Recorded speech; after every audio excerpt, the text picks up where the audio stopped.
used to perform every single weekend without fail when I lived here in Melbourne and performed with Sanggar Lestari. And then 3 years ago, I moved to Bali to find something a little bit more meaningful in life and get in touch with my roots, learn more about my family, and understand a little bit more about my culture. And I did all of that through learning dance.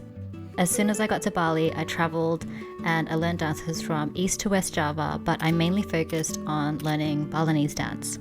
Not only because I'm half Balinese, but also because I just found Balinese dance to be so interesting with the makeup, the eye movements, the control, even the way that Balinese dance was taught was always so interesting to me. And I've been fortunate enough to be able to move to Bali and learn these skills firsthand. And now that I'm back in Melbourne, Sanggar Lestari have asked me to perform again, just like old times. This time we're performing at Avalon Airport because it's Jetstar's first flight out to Bali since COVID from Avalon Airport. This is Audi. She's going to be performing with me. She actually contacted me a couple of weeks ago because she just landed in Melbourne from Bali to study in Melbourne, and she's actually from the same dance school that I've been learning from in Bali. This is Murianti, another dancer from Sanggar Lestari, and Mama Ning, who is the owner of Sanggar Lestari. And now we're off on our journey to Avalon Airport with snacks in hand, of course. For those of you that don't know, in Victoria there are 2 international airports. One of them being Melbourne Tullamarine Airport, which is the main airport. And then there is another airport called Avalon, which is the one that we're going to now, which is a smaller airport, but it does fly internationally as well. This is Tante Yolita, or Mama Yolita as we like to call her.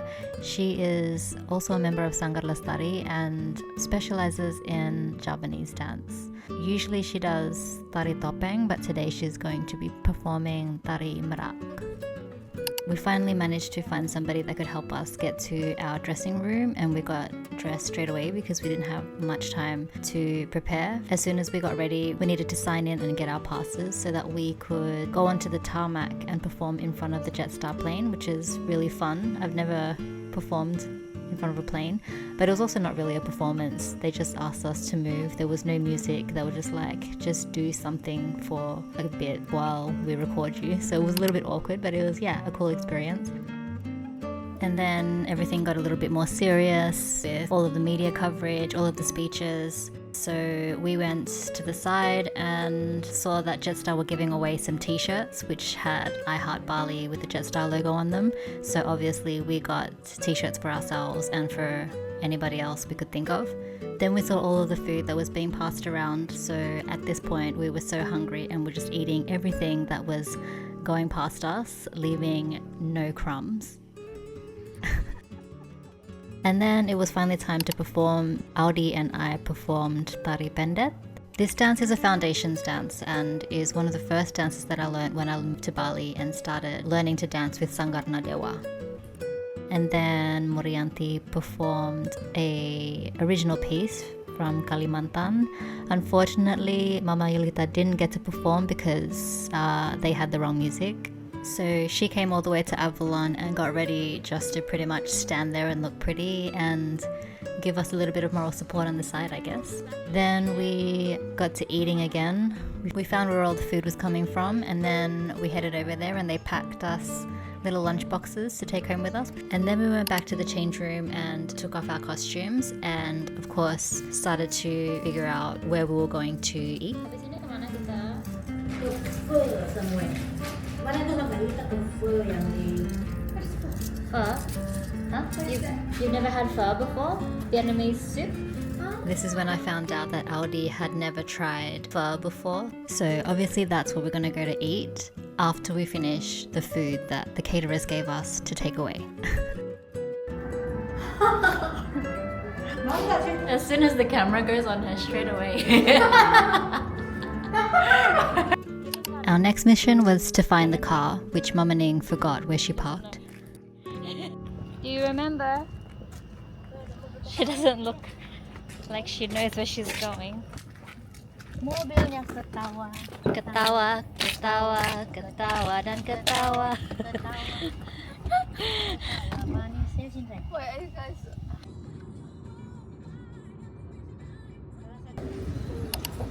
Cold. I should should have brought my jumper. Where is it? You have one? In Melbourne, there's quite a few places that you can go to for pho. 3 areas that I can think of are Footscray, Richmond, and Springvale. Since we're closest to Footscray, we decided to head to Footscray. Oh, Venice. Hong Kong, Saigon. That looks good. It looks busy. It looks very busy. Oh, there's a table right there.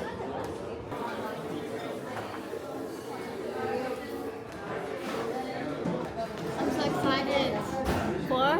to travel. This is my first time. How exciting! First time trying pho.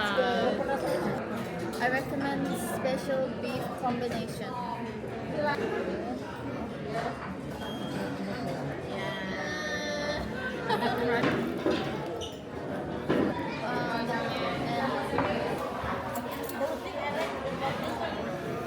The sauce Pressure is on. only like this, or Yeah, you can add. do you want the lemon?